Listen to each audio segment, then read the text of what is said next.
Brigade. Perkenalkan, nama saya Brigda Febrianto Sinaga dari Satuan Brimob Polda Aceh, Kompi 4 Batalion C Propos.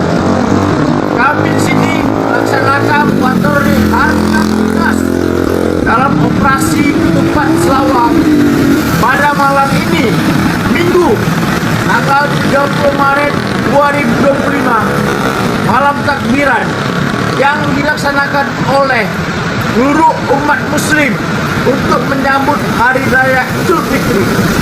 Kami melaksanakan operasi Ketupat Selawat 2025 wilayah Kabupaten Gailus untuk memberikan pelayanan bagi masyarakat, khususnya bagi para pemudik.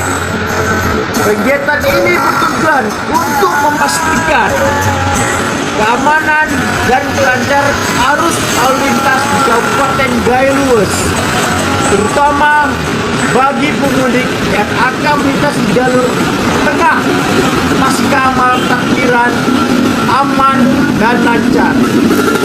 Dan kami mengimbau bagi para pemudik untuk berhati-hati di jalan dan jaga keselamatan.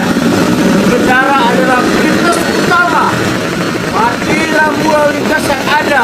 Jika lelah atau mengantuk, jangan dipaksakan, segera beristirahat di pos pengamanan kami.